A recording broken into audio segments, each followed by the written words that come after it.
All right, so I have a good friend that just sent me some questions she had about getting into the home buying process. So I thought it would be helpful to kind of go through and answer those as they came. So first was, where do I even start? And that's a great question because I think we sometimes forget that if you are at that first home buyer or even home selling stage, there can be a lot of questions left unanswered. So where do I start? Gone are the days where you can really wait to get a pre-approval process started after you've already started home shopping, basically. So my first piece of advice to this friend of mine would be start your pre-approval process. It's going to be crucial, and even in some markets, depending on your state laws, you will have to prove your proof of being qualified by a lender in order to have a valid purchase agreement. So that's first things first, get in contact with the lender. So her next question was, how do I even find a lender? So that's a good question too. If you don't have a lender in your personal network, ask your friends, your family, and your colleagues. There's probably one that is trusted already in your network that you may not know about.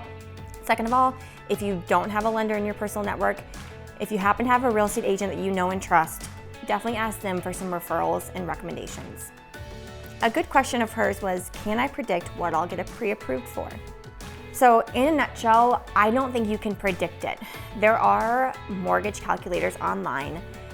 Be careful though, because some of them take into consideration your taxes and insurance in addition to your principal and your interest payments for your loan.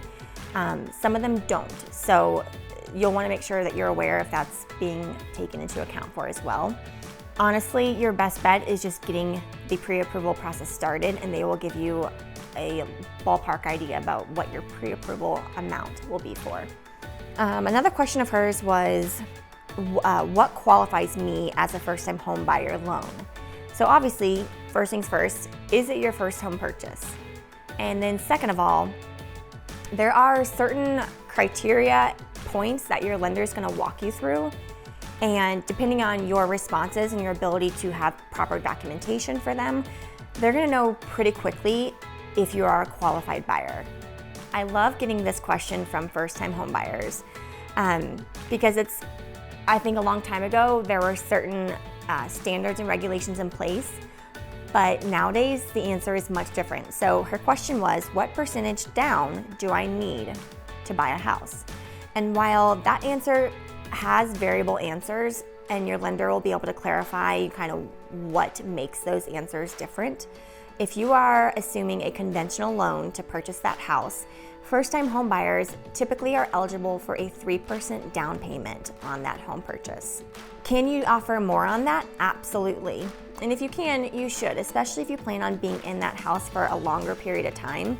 But that is definitely where you rely on and lean on a good mortgage lender to properly inform and educate you on what your options are. So those were just a few questions that a good friend of mine had who is on the brink of becoming or starting the process of becoming a first-time home buyer. And trust me, in this process, there are no stupid questions. Definitely work with a trusted real estate professional and a mortgage lender that completely has your back to guide you through the process from start to finish.